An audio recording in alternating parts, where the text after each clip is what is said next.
वज़ीर-ए-आज़म शहबाज शरीफ का गिलगित बल्तिस्तान का दौरा, सैलाब मुतासरीन से मुलाकात, 10-10 लाख रुपए के इमदादी चेक तकसीम किए। सैलाब से मुतासरा इंफ्रास्ट्रक्चर की बहाली के लिए 4 अरब रुपए के फ़ंड का ऐलान। वज़ीर मवासलात को फौरी तौर पर इंफ्रास्ट्रक्चर की बहाली का हुक्म, नुकसानात का तखमीना लगाने की हिदायत। कहा, फ्लड अर्ली वार्निंग सिस्टम के लिए जो टाइम लाइन दी है उसमें 1 घंटा भी नहीं बढ़ेगा। 7 साल से ये सिस्टम सिर्फ कागज़ों में चल रहा है।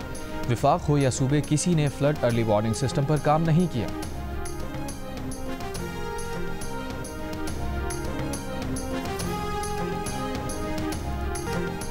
अमरीकी सदर डोनाल्ड ट्रंप ने भारत पर टैरिफ मजीद बढ़ाने की धमकी दे दी। कहा, भारत रूस से बड़े पैमाने पर तेल खरीद रहा है, उसके बाद इसी तेल को ओपन मार्केट में बेचकर बड़े बड़े मुनाफे कमा रहा था। भारत को कोई परवाह नहीं कि रूसी जंग की वजह से यूक्रेन में कितने ज़्यादा लोग मारे जा रहे हैं, इसलिए मैं भारत पर अमरीकी टैरिफ में काफ़ी ज़्यादा इजाफा करने जा रहा हूँ।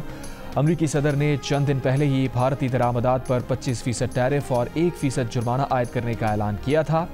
ट्रंप भारतीय मईशत को मुर्दा मईशत भी करार दे चुके।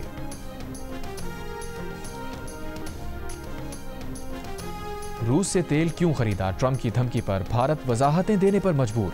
भारतीय वजारत खारजा ने वजाहत की है कि रूस यूक्रेन जंग शुरू हुई तो खुद अमरीका ने रूस से तेल खरीदने के लिए भारत की हौसला अफजाई की थी ताकि आलमी एनर्जी मार्केट मुस्तहकम रहे।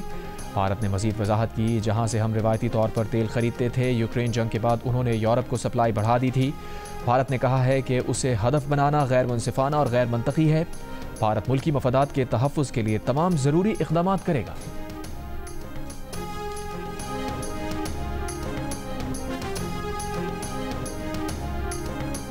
कंट्रोल लाइन के दोनों जानिब और दुनिया भर में मुकीम कश्मीरी आज यौम इस्तेहसाल मना रहे हैं। कुल जमाती हुर्रियत कॉन्फ्रेंस की आज यौम स्याह मनाने की अपील।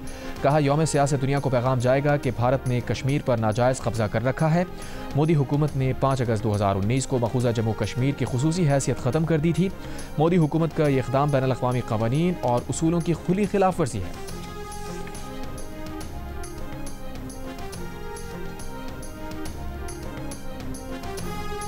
भारत की जारहियत के तनाजुर में इस साल का यौम इस्तेहसाल गैर मामूली अहमियत इख्तियार कर गया। ऑपरेशन बुनियाद मरसूस की शानदार कामयाबी पाकिस्तानी आवाम के लिए बाइस फ़ख्र है।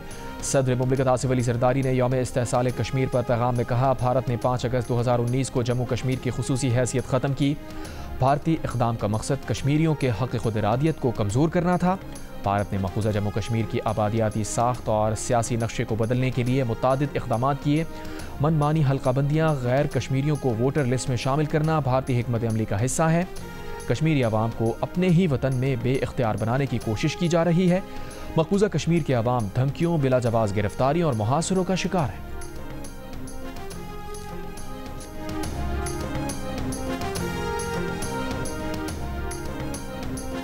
वज़ीर-ए-आज़म शहबाज शरीफ ने कहा है, मई 2025 की भारतीय जारहियत और शिकस्त सबूत है कि आलमी बरादरी के लिए तनाज़ा कश्मीर का हल किस कदर ज़रूरी है।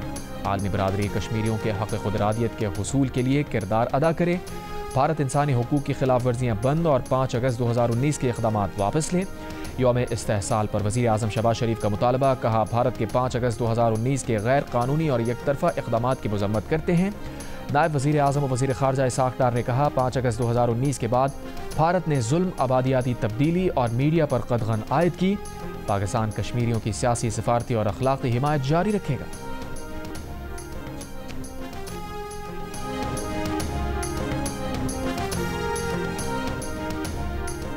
अफ़वाज पाकिस्तान कश्मीरियों के हक़ खुद इरादियत की जदोजहद की हिमायत करती हैं। ISPR के बयान में कहा गया है कि कश्मीरियों की जदोजहद बैनुल अक़वामी क़वानीन और सलामती कौंसिल की करारदादों के मुताबिक है।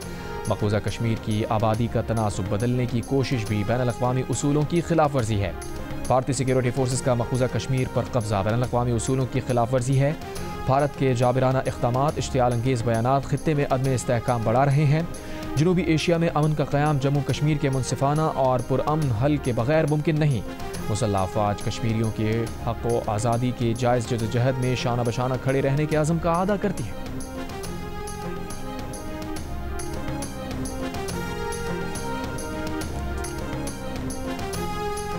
तहरीक इंसाफ की जानिब से इस्लामाबाद में मुमकिना एहतजाज का मामला। डिप्टी कमिश्नर इस्लामाबाद ने कहा, वफाकी दारुल हुकूमत में दफ़ा 144 नाफिज है। किसी भी किस्म के इज्तिमा या इकट्ठे होने पर पाबंदी है। किसी भी गैर कानूनी सरगर्मी का हिस्सा बनने वालों की फौरी गिरफ्तारी होगी। दफ़ा 144 की खिलाफ वर्जी की सूरत में सख्त कानूनी कार्रवाई की जाएगी। रावलपिंडी में भी दफ़ा 144 नाफिज कर दी गई। जारी नोटिफिकेशन के मुताबिक दफ़ा 144 का इत्तलाक 10 अगस्त तक रहेगा। इस दौरान हर किस्म के जलसे, जुलूस, रैलियों और 4 से ज़ायद अफराद के जमा होने पर पाबंदी आयद होगी। पाकिस्तान तहरीक इंसाफ का अडियाला जेल के बाहर मुमकिन एहतजाज। जेल हुकाम ने पिंडी पुलिस से इजाफी सिक्योरिटी मांग ली। अडियाला जेल के सुप्रिटेंडेंट ने CPO के नाम खत लिख दिया। खत में कहा गया है कि PTI ने आज जेल के बाहर मुजाहरे की मनसूबाबंदी की है। जेल के बाहर सिक्योरिटी के लिए फौरी इक़दाम की ज़रूरत है। अडियाला जेल के बाहर इजाफी पुलिस बैरियर्स और निगरानी की जाए। वज़ीर मुमलिकत बराए दाखिला तलाल चौधरी का कहना है कि कानूनी एहतजाज सबका हक है, मगर KP हाउस इस्लामाबाद से पंजाब हुकूमत पर हमले की इजाज़त नहीं दे सकते। PTI में हर कोई मुख्तलिफ डील लेकर फिर रहा है।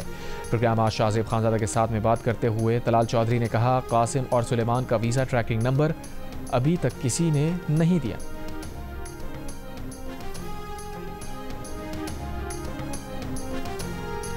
कराची के मुख्तलिफ इलाकों में रात कहीं हल्की बारिश, कहीं बूंदाबांदी।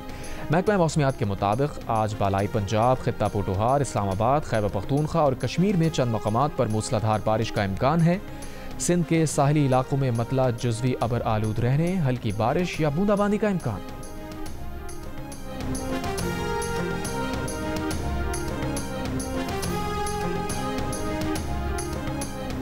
कराची के इलाके गुलिस्तान जौहर पहलवान कोट के करीब फायरिंग से 2 अफराद जाँ बहक, 3 जख्मी।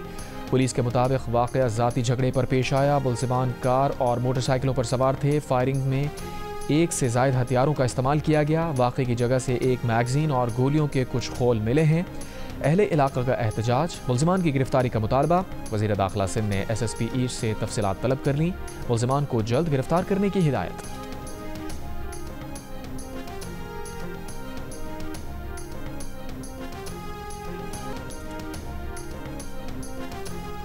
प्लास्टिक बहरान के बायस दुनिया इंसानी सेहत पर सालाना $1.5 खरब खर्च करने पर मजबूर। प्लास्टिक बीमारियों और मौत को जन्म देने लगा। दुनिया का प्लास्टिक फुजला 8 अरब टन तक जा पहुंचा। ये फुजला माइक्रो या नैनो प्लास्टिक में तब्दील होकर पानी, ग़िज़ा और सांस के ज़रिए इंसानी जिस्म में दाखिल हो जाता है। इंसानी आँखों को नज़र न आने वाले नैनो प्लास्टिक ज़र्रात इंसानी खून, दिमाग, माँ के दूध, हत्ता के बोन मैरो तक जा पहुँचे हैं। बरतानवी रोज़नामे ने अपनी चशमकुशार रिपोर्ट में लिखा है कि रहम मादर में मौजूद जनीन, शीरखार और कमसिन बच्चे प्लास्टिक से सबसे ज़्यादा मुतासिर होते हैं। बच्चों में कैंसर बढ़ने लगा। लोगों में फालिज और दिल के दौरों का बड़ा ताल्लुक प्लास्टिक फुजले से होने का खदशा। इस्राइली फ़ौज ने कई माह की नाकाबंदी के बाद गज़ा पहुँचने वाली इमदाद का हुसूल भी हौलनाक बना दिया। इमदाद लेने आए कमज़ोर और बेबस फ़लस्तीनियों पर वहशियाना फायरिंग, पनागुज़ीन कैंप्स पर बमबारी। सुबह से अब तक इमदाद के मुंतज़िर 34 अफराद समेत 70 से ज़ायद फ़लस्तीनी शहीद। जबरी कहत की इसराइली साजिश, बच्चों से लेकर बूढ़ों तक गज़ा के बासी बदतरीन ग़िज़ाई क़िल्लत का शिकार। अक़वाम मुत्तहिदा का कहना है कि बमबारी और खुराक की कमी से गज़ा में रोज़ाना 28 बच्चे जान से जा रहे हैं। अरब मीडिया के मुताबिक इसराइल ने 22,000 से ज़ायद इमदादी ट्रक्स को गज़ा में दाखिले से रोका हुआ है। दूसरी तरफ अमरीकी अवान नुमाइंदगान के 12 से ज़ायद डेमोक्रेट अरकान का फ़लस्तीन को रियासत तस्लीम करने का मुतालबा। सदर ट्रंप को खत लिख दिया।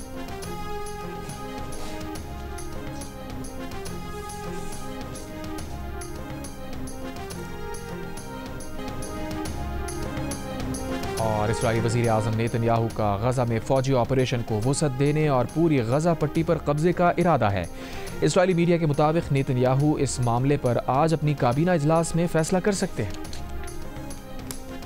और कराची के शाह लतीफ़ थाने के बाहर फायरिंग से एक शख्स हलाक। पुलिस ज़राए का कहना है कि 2 अफराद एक शख्स को पकड़कर थाने लाए और कहा यह डाकू है। दोनों अफराद का मुबैना डाकू से झगड़ा हुआ। इस दौरान गोली चली जो मुबैना डाकू को लगी।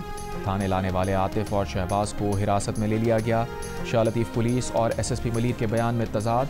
शाह लतीफ़ पुलिस का कहना है कि मुबैना डाकू को गोली शाह लतीफ़ थाने के बाहर लगी।